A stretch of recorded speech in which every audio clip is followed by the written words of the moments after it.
Once again, you have reached Pay Dirt. I'm your host, Brandon Herriott, a.k.a. B Dirt, with your host, Pay Saunders. What's good, Pay? Man, we are, 7 days away from the greatest sports day of the year.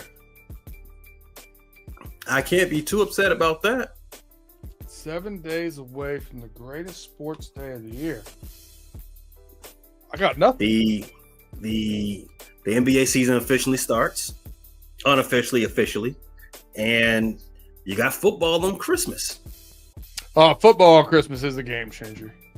Yeah, it's a game changer. I like the NBA games. They always have good matchups on Christmas, but football is like chef's kiss, man. Yeah, always the cherry on top. Yeah. I'm sorry. And if NBA I used to rock with the NBA so hard on Christmas until the NFL showed up. Like, I didn't even watch 1 minute last year. I don't think I'm gonna do it again. Listen, the one thing I always kind of look forward to on those Christmas games, and I know you are a fellow sneakerhead, always seeing some good sneakers on Christmas Day, though. The red and greens do go hard. I do. I do look forward to those for sure. All right, Pay. Well, let's get into last week. Another 4-2. Seattle did us dirty there at the end. That would have been a nice win for us. But listen, we're still hanging over that 60% mark. We're officially 39-25 on the year for 61% winning percentage. Doing pretty good. I'd like to keep saying every week. Can we hit that parlay one more time this year? One more again. One more again. I feel good about some picks again this week. Got some stuff to chat to you about, but I feel good about some of these picks. For me too. I've got on my sheet, I've got 10 picks. Hopefully you talk me out of the bad ones. So you can scratch that Bears off right now. Oh, I've already told you last week. They are not in any more parlays for me this year. But I do have that game on my slip. Just FYI. We'll talk about it in a second. All right. We got Tim in the building. We got Luft. Whoa, what is this? Krieger? Skull Vikings. That's his skull name. That makes sense. All right. We'll take it. He wants us to make him some money, Pay, so why keep him waiting? Let's bring the board in. Once again, we're taking our numbers off of DraftKings as they sit on Wednesday night. And, man, I think there's no better place to start off than what Mr. Tim Lyons says right here, right now. We'll let him start it off. He said, you better have Notre Dame on that bet slip. Pay. What's your take on this Notre Dame Indiana game? Indiana's at Notre Dame. Notre Dame's favored by 7.5 points. So you already spoke it up. Notre Dame they kick off the college football playoff as a 7.5 point fave over their in-state. I don't want to say rival, in-state neighbor on Friday night, no less. Yeah, on Friday night during the homies. So if you're not interested in football, check out the homies instead. But in any case, so this game, the Irish are playing the Indiana Bloomingtons, or whatever they're called. I actually think Indiana might be a better team than Notre Dame on the field, right? Maybe not on paper, but on field, I think they might be a little bit better. So start off right here. We have a lot of big spreads for the first round of college football playoff, and that is where I'm hitting. I'm hitting the underdog on this one. I like Indiana to cover that 7.5. All right. I don't know how much you got to watch Indiana this year. I did get to watch them several times. I also got to watch Notre Dame several times. Here's where I think the matchup gets a little uneven. Listen, everybody loves Curt Cignetti. Rah, rah, rah, saying the cocky things. I love him. It's just great. It's great for the sport. Get him talking about Indiana. When it comes to the big uglies, man, I think Notre Dame's got too much of an advantage here. I do think they have similar, maybe a little bit better play at quarterback, but similar play at quarterback. Wide receiver, running back, offensive line, I think, is where Notre Dame wins this in the trenches. And I think they win it going away. I'm up here. Listen, Tim's got a 34-17. I'm saying maybe 41-14. See, you think they win in the trenches. I think the Catholics are a little too finesse. I think Indiana can make this game a little bit more sloppier. I didn't say Indiana was going to win. I just think it's going to be a lot closer than 7.5. I watched a Michigan team dominate a second half against Indiana. No one that Michigan beat has any rhyme or reason being in this playoff. Now, granted, they only beat them for one half, but they beat them up in that second half. And I think that showed the blueprint. And then Ohio State beats Indiana up with, nonetheless, half of their offensive line out. I mean, I give the nod here to Notre Dame. You're gonna have to put it on the slip for me. We're gonna have to bark this one out. This is one of my more than one unit plays.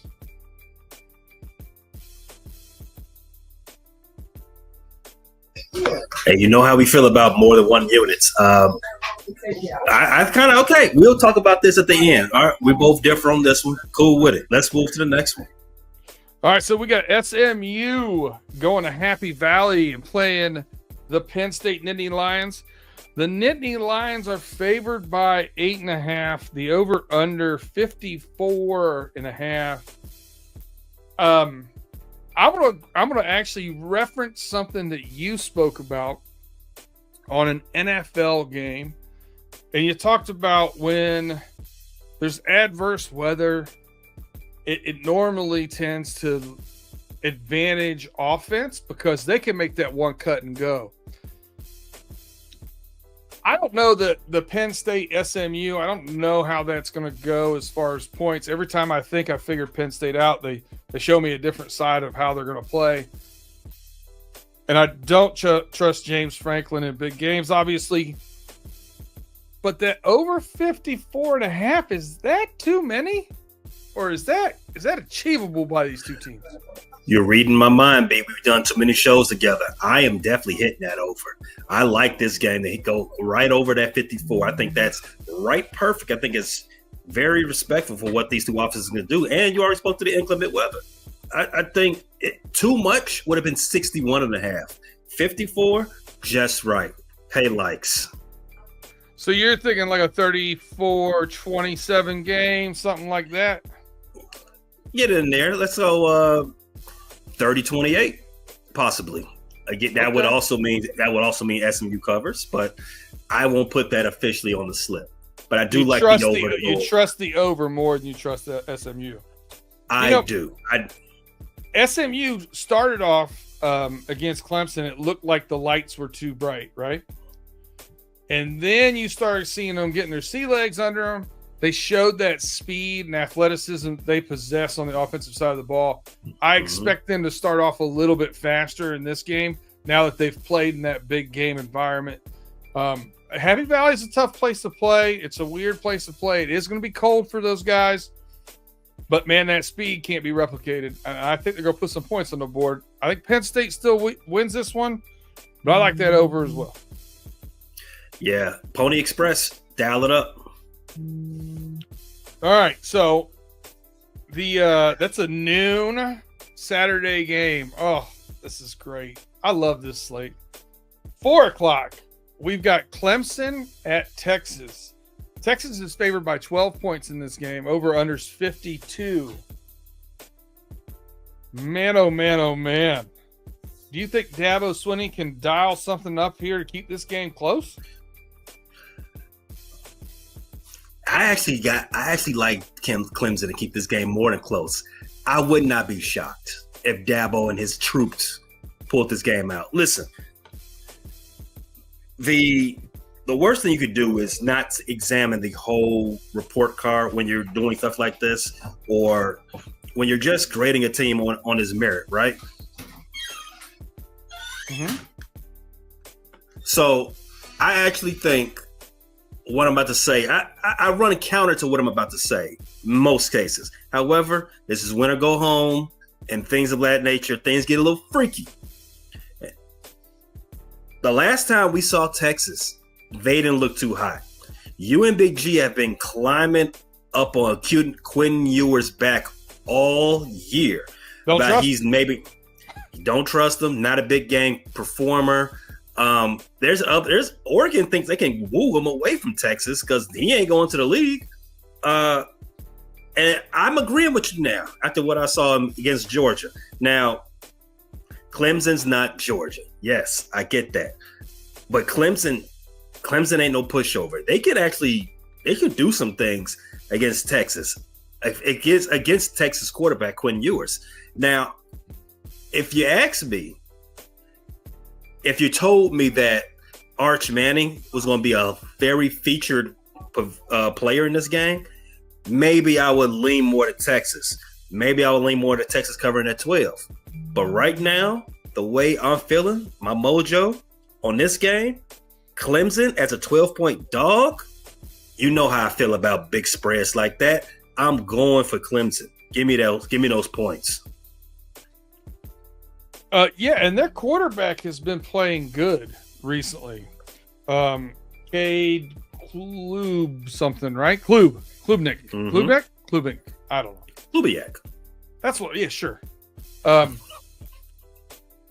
So he's been playing good recently. I could see this. You could talk me into this. I had this as a stay away game for me because, well, mostly because I don't want to root for either one of these teams. And that's sometimes the God's honest truth. You know what I mean? If it wasn't obvious for me who I should put my money on, I wasn't going to look for which one of these two teams I was going to root for. I'm not rooting for any. I'm rooting for the cash. Yeah, greenbacks. You might be able to talk me into this when we get down to it. I'm gonna be honest with you.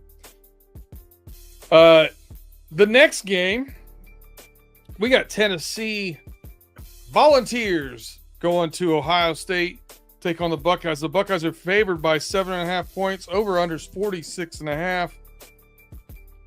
Hold on. Before we go to that game, if you like Clemson and you think they got a chance of winning, what about a little side, unit on that plus 350? Is that enough? Is that enough to entice you? Not in the parlay, like a side.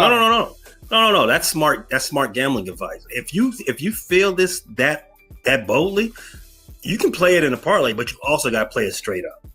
You got to, and you take it as you said on the money line. You go that money line 3.5 times your bet.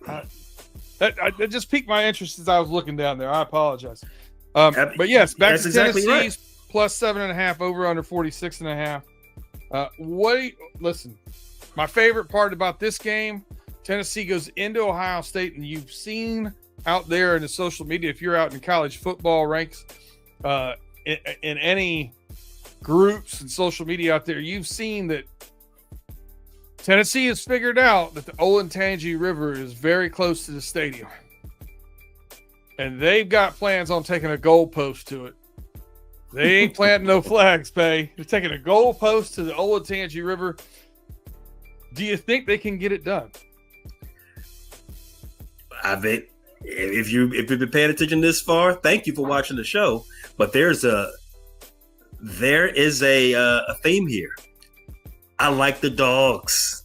I like them all. These spreads, these lines are way too high. Tennessee, I like them more than just the cover. I think they can win. Tennessee can run the ball. They can do some things to Ohio State.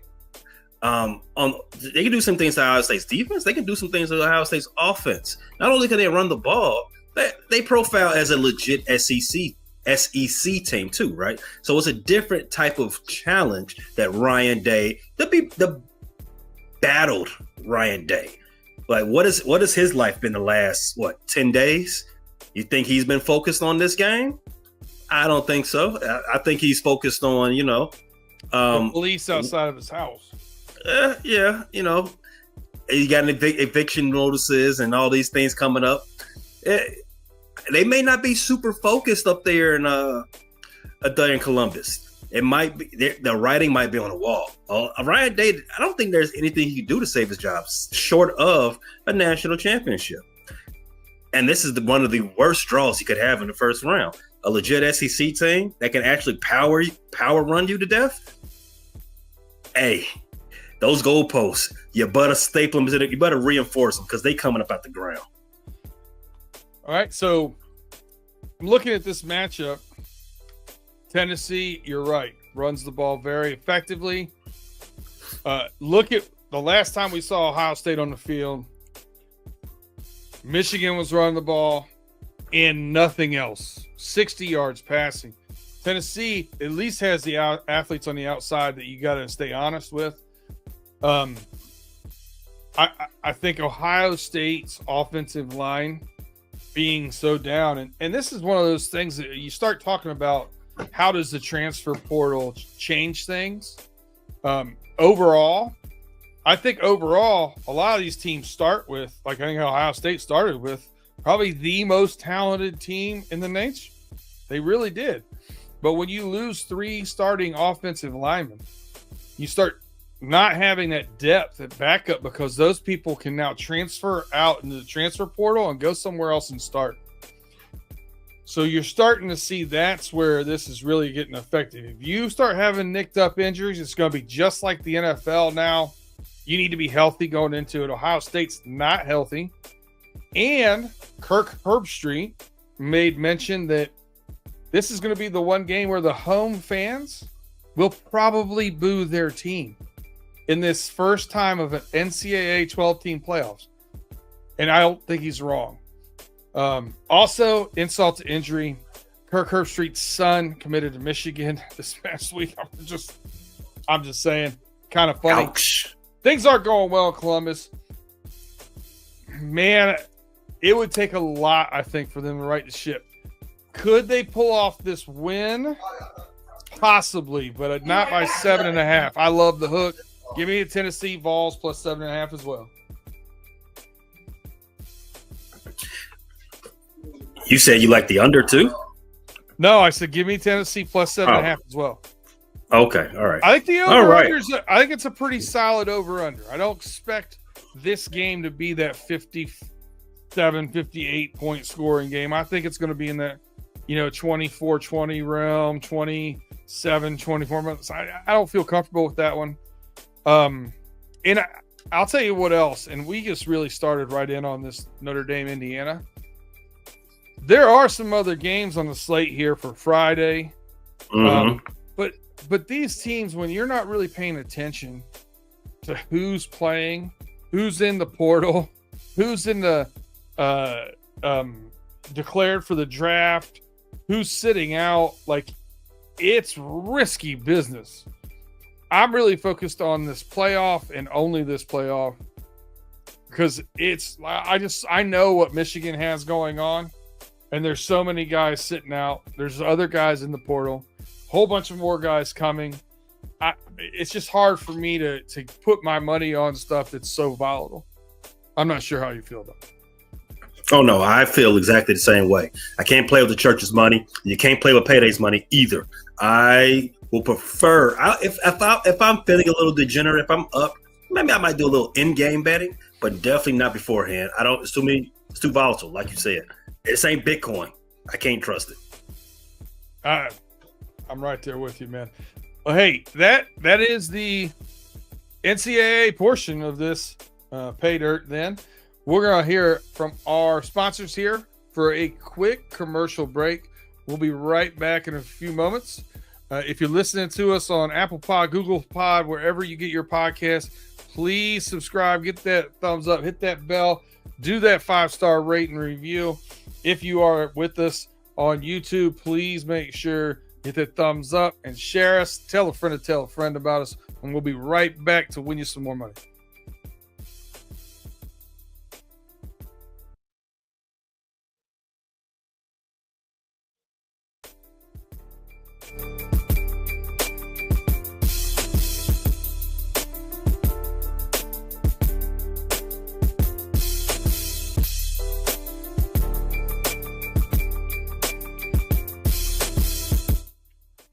Once again, you're back with Pay Dirt. I always have to wait until I hear those high notes hit, man. God, love those. Shout out to Mon. This is probably the best of the music I've gotten from him so far for any of our shows. I love this one. Big fan. All right, Pay, let's get into some Sunday or Thursday NFL. Thursday NFL action, Saturday NFL action. I almost skipped some stuff. I was going to ask you, man, at 4:00 on Saturday, what are you doing? You've got the college football playoff. I think that's the SMU Texas game, not SMU Texas, but you got Pittsburgh and Baltimore playing, and SMU Clemson, and you got Pittsburgh and Baltimore at the same time.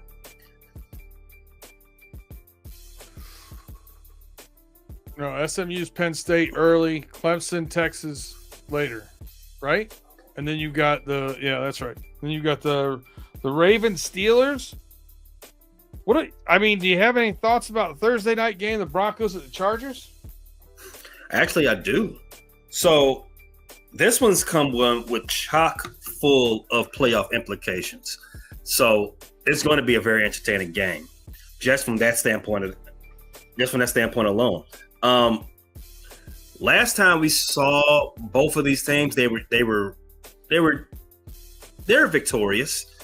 But both of them are very good defensive squads.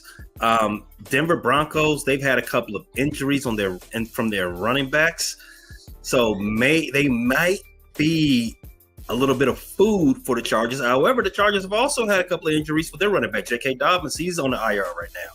So you got to have a slug match really between Justin Herbert, the experienced guy, used to be top 5 quarterback in the league, not there anymore by most people's standards.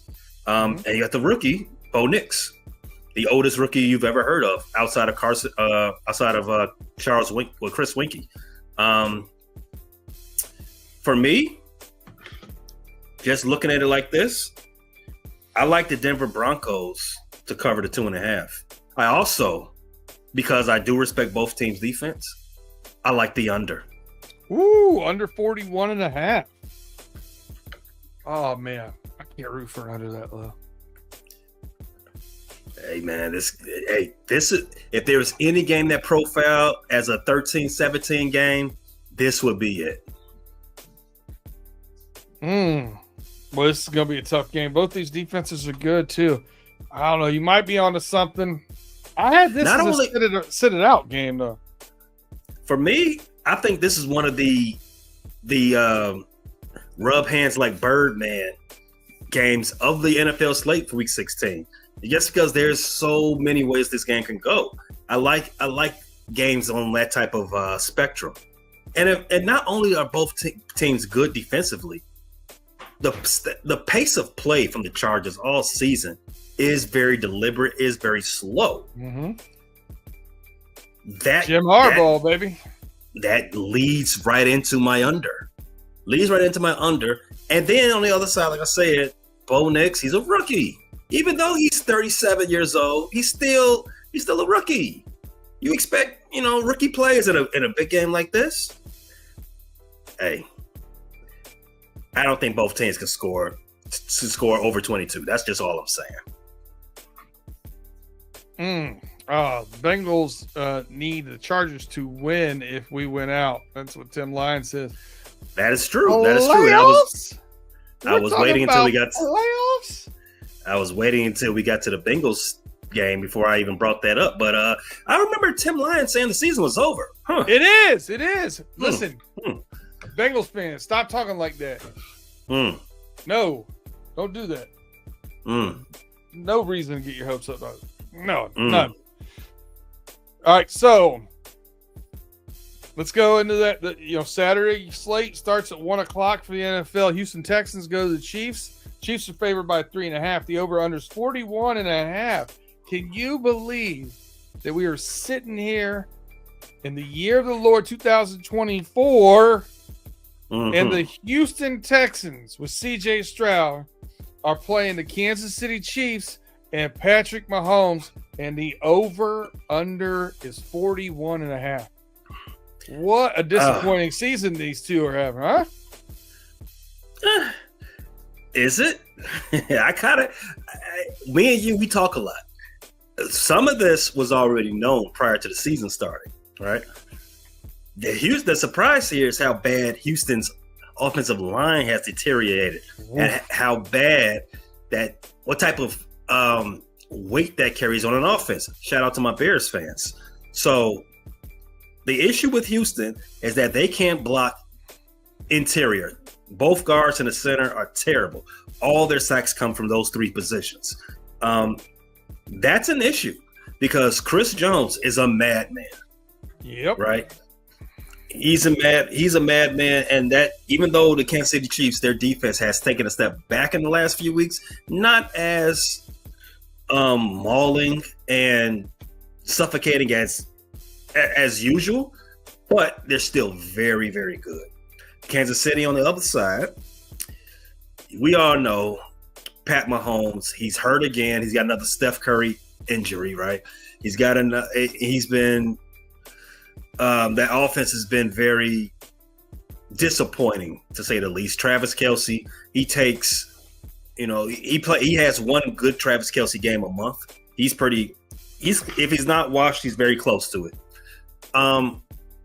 And cherry on the top, they always win close, right?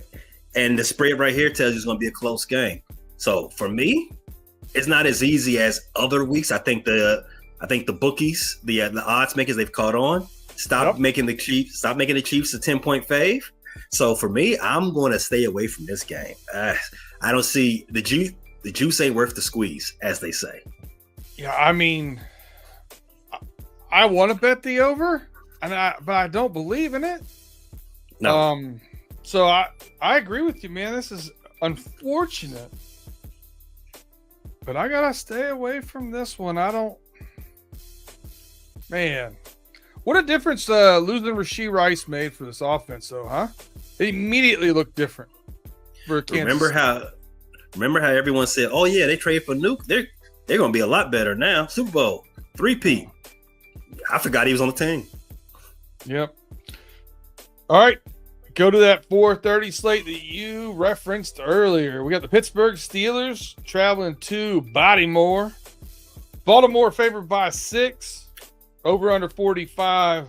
What's your thoughts on this game? Man, why they make Baltimore this heavy of a favorite? Come on, man. Give me something to work with.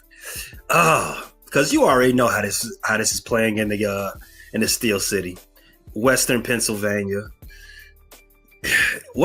Tomlin has an incredible record as a big underdog. The only thing here is, will TJ Watt play? Because that record that I just referenced, it's on the opposite end of the spectrum when TJ Watt does not play. Mm-hmm. I think they're 1-10 in games in his career when he doesn't play, something to that effect. So I think that's the key to the game. Baltimore needs to win this game if they want any shot of not being a wild card team. They have to win this game, and they don't want to get swept by their rival, right? I mean, so they're gonna be very charged up at M&T Bank Stadium, and as they should be. Pittsburgh's coming off a very tough loss to their in-state rivals, the Philadelphia Eagles. They got beat up pretty soundly. As I said, TJ Watt got hurt late in that game with a low ankle sprain. Russell Wilson reverted back to Denver Russell. But Sierra's still there. She's still popping. If this was any other variants, if I would gladly take Baltimore. But because there's so much up in the air, again, this is another one I'm pushing away from the table. I don't want seconds. What did Roquan Smith say about this game? He said this is a, quote, check your manhood type of game. I miss Roquan being a Chicago Bear. Well, since it's a check your manhood game, I don't think I am going to step away from the table. I'm going to put my chips in here, And if you listen to the homies on Friday nights, first of all, if you don't, shame on you. But if you do, 2 weeks ago, you would have already heard, 2 Fridays ago, I should say, you'd have already heard that I have a little bet with Mr. Big G. Because I said the Steelers are going to get beat by the Eagles, and then the Steelers are going to get beat by the Ravens. Now, did I think they were going to get beat by a touchdown or more? I wasn't sure, but I think now even with TJ Watt, if he does play, I don't expect him to be at full strength. And I think that makes a huge difference. I also think that, we saw some ways to attack them in this game that I think the Ravens are going to take advantage of. And like you said, they really need it. I take the Ravens -6 here. Yeah, I don't think it makes a difference if TJ Watt is banged up. That man is the best defensive player in the league. Banged up, healthy, high off Red Bulls and Colombian Bam Bam. Does not matter. It does not matter. Snowflakes and the devil's dandruff, whatever. The man is a wrecking ball. If he plays, I'm definitely staying away from this game. If he does it, I'm 4 units on Baltimore. I feel like you were talking about LT, not TJ. Oh, I'm just saying. Maybe. I think TJ just like on some prime hydration or something like that. Well, you know what? Sometimes TJ reminds me of LT. On the field. All right. Yeah, off the field. Not quite there. We got the Eagles at Commanders kicking off the 1:00 slate. Anything there? Eagles and Commanders. Nothing really. Philly, they asserted their dominance last week. I think I've always thought Washington was punching above their weight all season, even when they was high flying and everything. Even after they did what they did to your team, I didn't think that was representative of what they really are. I expect Philadelphia to win this game. I expect Philadelphia to win this game comfortably against their division foe. However, division games can be a little hazy at times, but a little dicey, just a little bit. But still, I think there's a sizable gulf between these two teams. Let's just call it at that. So are you on it or are you off of it? I'm off of it. For me, I really don't want to entertain this game. 3.5 is fair, as you say, as a division game. If it's anything, I take Philadelphia to win outright, which is no fun, but we'll do it anyway. I feel you. Hey, listen, I know that I told you no on the Bears. No on the Bears. Detroit is favored by 6.5 points going into Chicago. Over under 48. Detroit has 732 guys on IR. Oh, it went down. Somebody came back. Are you willing to take the Bears plus 6.5?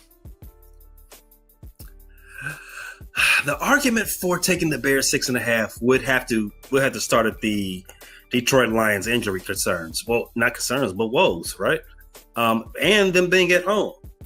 I think that's the best argument you can have. I think the Bears have checked out. To be fair, to be honest, I think they've checked out. I don't think they've got any more dog left in them. I think most of the team is mentally already started packing their bags for Tulum. Already started, getting their wives, girlfriends, side chicks, and mistresses, getting their vacation packages already settled. I don't think the Bears are playing football anymore. I think they're just biding time until these last 3 games are over. So I would not advise putting anything on the Chicago Bears covering this spread or any other spreads rest of the game. However, I do want to let you know this. One thing about the Bears has been fairly consistent all week. I mean, not all week, but all season, is that they suck at defending running backs, whether that's rushing or just in general out of the backfield. Jahmyr Gibbs has that backfield all to himself now. So you know what I'm doing? Big day. I'm taking Jahmyr Gibbs over 100 combined yards from scrimmage. I like that one. I'll tell you what I'm also going to continue to roll with is the Lions over. Over 48. Give it to me. Slam dunk. They're going to give up 24-21 to this Bears team, regardless of how bad they've been playing, because they don't have anybody on defense anymore. They lost 2 more defensive backs. They lost 2 more defensive linemen. There's no one out there. So I think they find a way to win this game. I think it's closer than what we think it's going to be. And I'm saying 31-28, man. I think it's a big score. So I'm going to take the over 48 in this game too. And I'm just going to continue riding. These two teams have not shown me in the past several weeks they can play defense. For about 5 weeks, I think, 4 or 5 weeks, I've been riding these overs constantly. And I've hit all of them but one.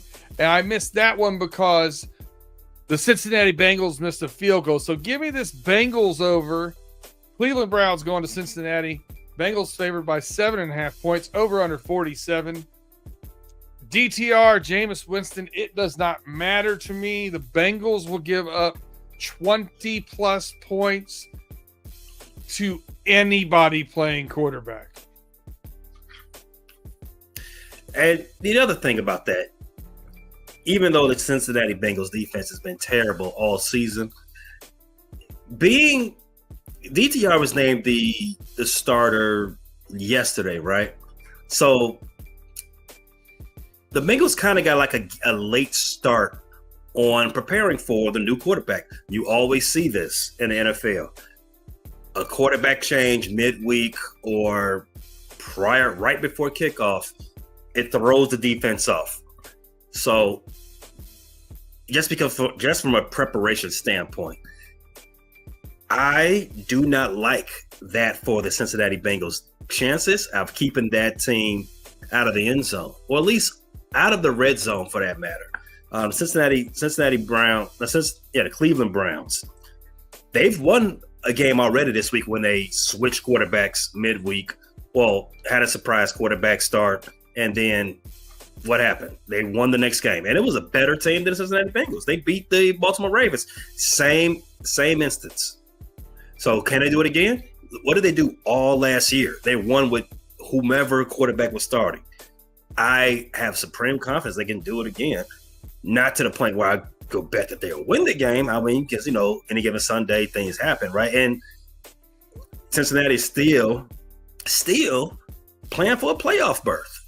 So while I won't go on a limb and say Cleveland will win this game, I can't imagine that they keep it closer than 8 points.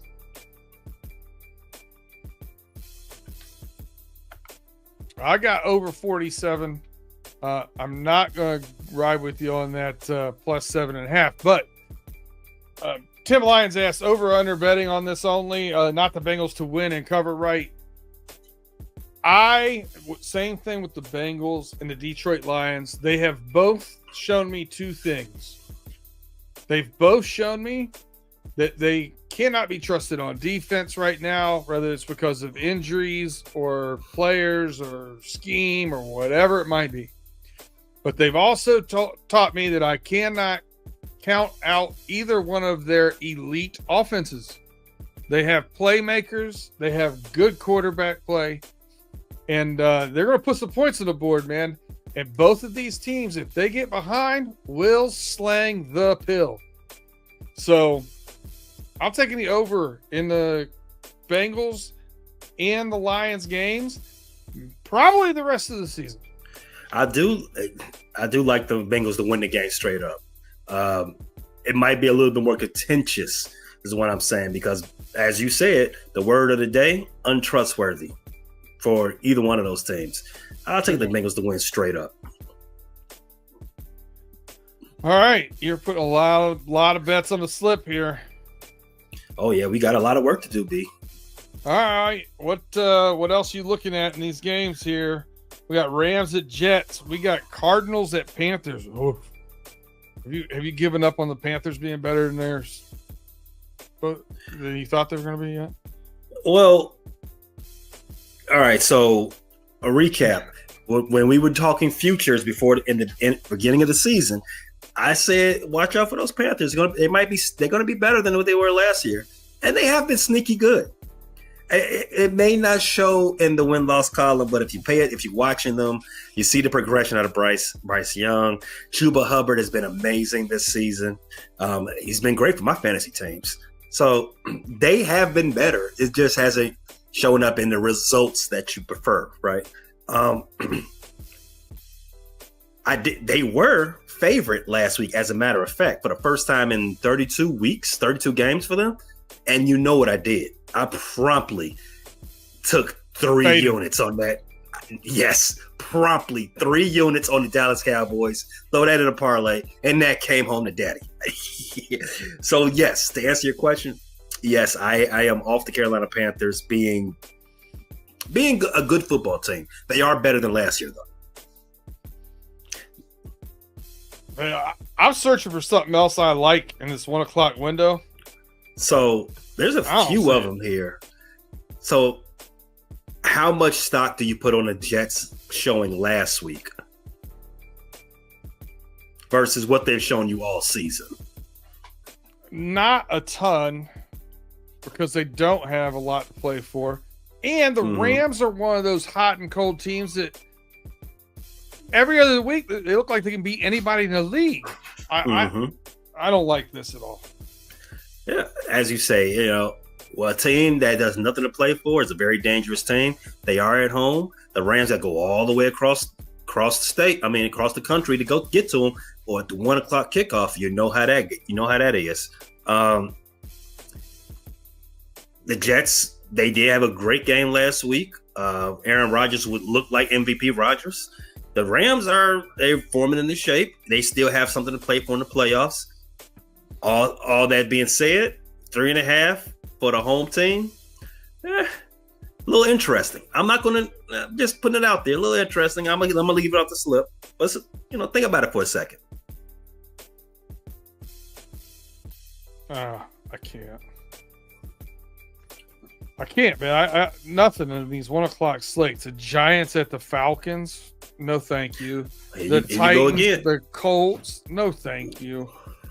Michael Penix Jr. is making his first start, so I'm sure that you think the Falcons are probably going to get behind him and rally. And 8.5. No.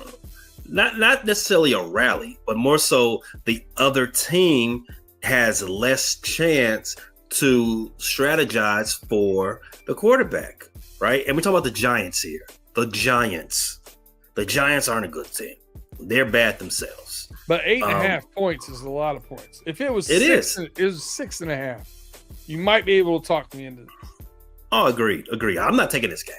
I'm just, as a matter of keeping everything on an even keel, the Falcons are trying to bust out of a funk. Let's see how they look Sunday.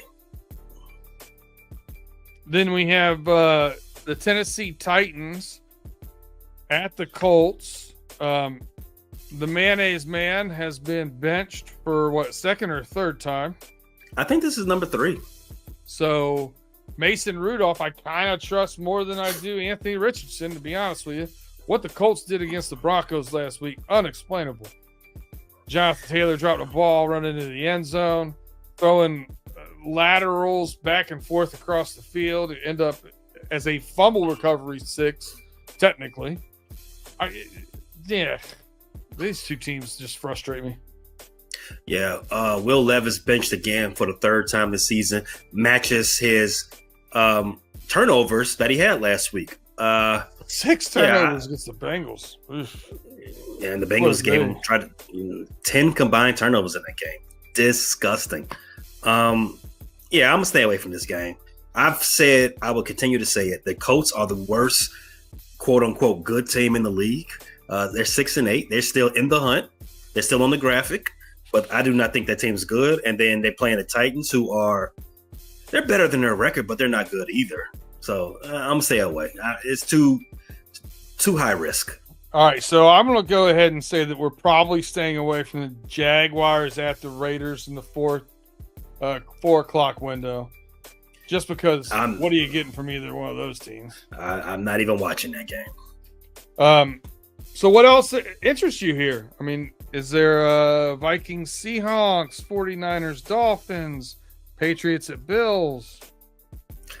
So let's run it down for everyone. The Vikings are a 3-point fave on the road to Seattle.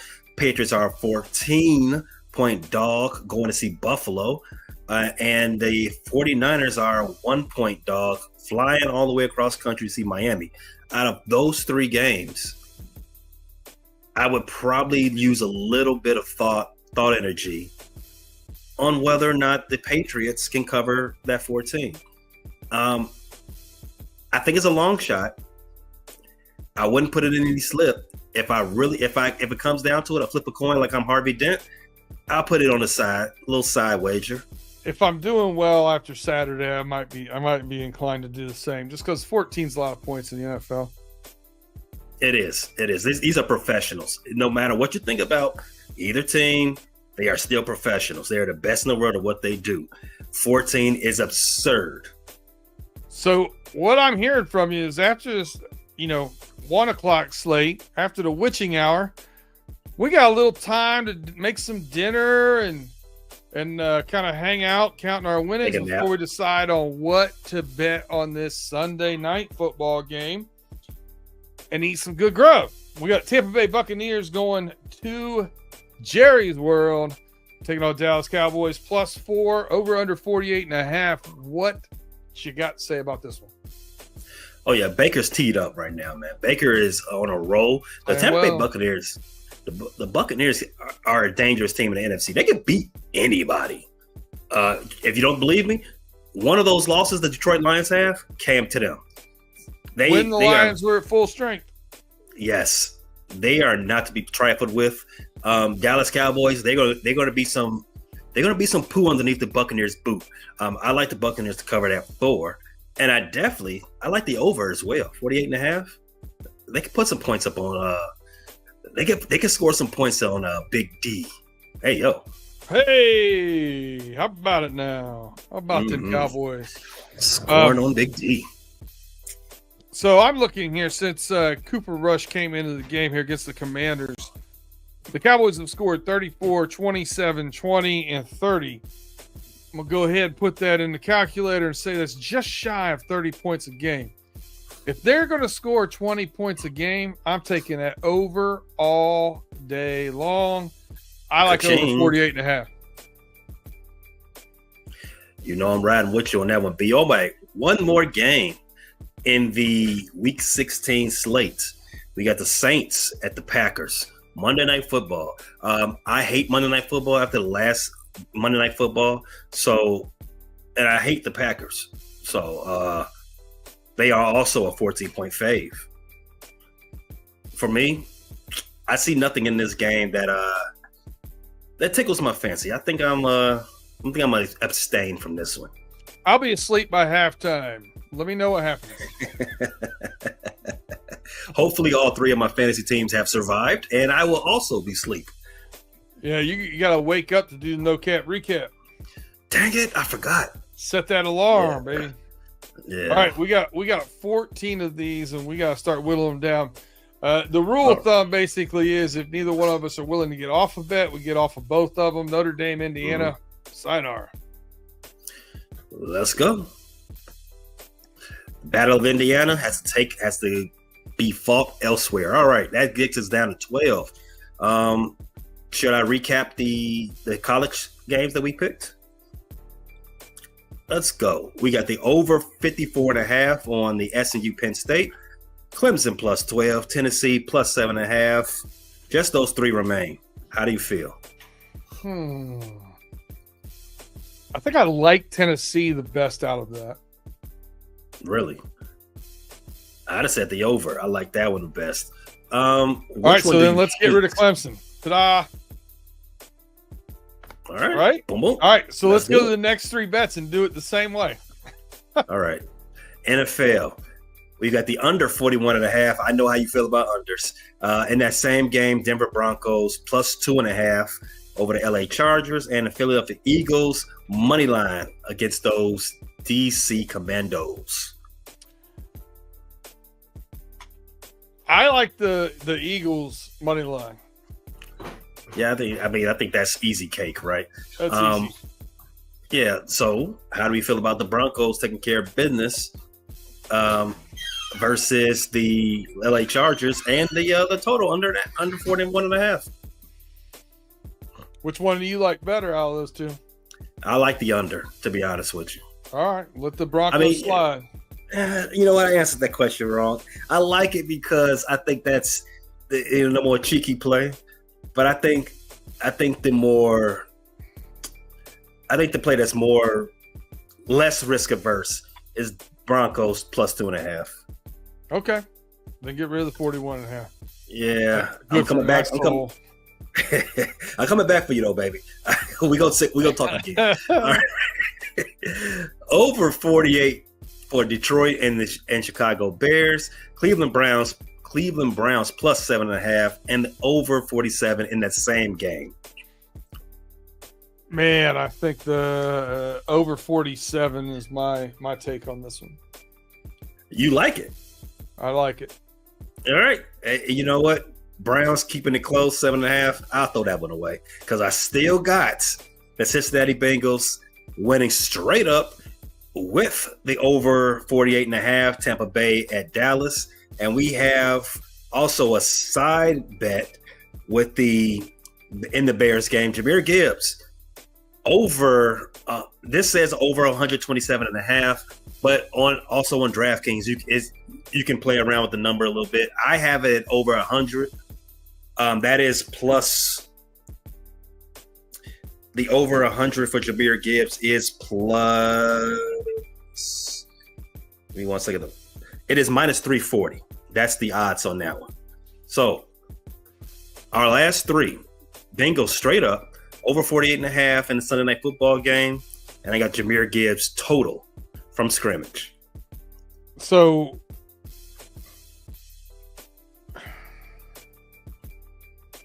I would get rid of the 2 that got no juice. Oof. Wait, why don't we get rid of all 3 of these? That makes it that saves us on time, right? Okay. Let's get rid of all 3. Boom, boom, boom, boom, boom. Now we got 6. There's our 6. You happy with the 6B? I'm ecstatic about it. All I right. always like how we get to the 6. And I always agree with them when I go in. I don't think you agree with all of them when we go in, but for some reason, 61% on the year, man, it don't lie. Yeah, that's true. So as a recap, over 54.5 in SMU at Penn State, Tennessee plus 7.5, Denver Broncos plus 2.5, Philadelphia to win outright, over 48, Detroit Lions at Chicago Bears, and over 47, Cleveland Browns at Cincinnati Bengals. You went way too fast for me. That is a 6-pick parlay for odds of plus 3,920. All right, well, you have to leave them right there because I'm going to have to write them down after we get out of here, but we have been doing this long enough. Pay, tell the folks where they can see you at next. Well, you can always see me at the Frustrated Chicago Sports Fan channel. The next episode to post after this one will be our preview for our game this Sunday with the Detroit Lions, our good old friends in the Kool-Aid Blue, the Honolulu Blue as they call it. Will we or won't we break this streak? Tune in to find out. She'll be on all your airways, wherever you get your podcasts, and on YouTube Friday morning. Good stuff. Hey, I will be live if you're on YouTube right after this. We will be doing 8:05-ish. We'll be doing Pay Dirt. We'll be doing Running Through the Jungle after Pay Dirt. So we're going to go through our reactions, and we're going to get into the upcoming matchup. Get 2-1 since I've been traveling a lot. For those of you who don't know, I apologize. Got a lot going on right now. I'm getting married, so missing some podcasts. Got some things to take care of, especially on weekends right now. So it's been a little touch and go. It'll work itself out here shortly. A lot less traveling, a lot less things until this spring. So just hang with me on those, but definitely check us out there. Still check out the homies on Friday, wherever you get that podcast. And Sunday, come over and check me out. I'll be in the chat giving some heck over there to Mod and Big G and Tate on the Know It Alls channel. We appreciate you guys rocking with us as always. That's Pay Saunders. I'm B Dirt. We thank you for hanging with us, betting with us, hitting that over 60%, and get back here next week, Wednesday, 6:30, 5 p.m. Eastern Time, live on YouTube as we hit Pay Dirt.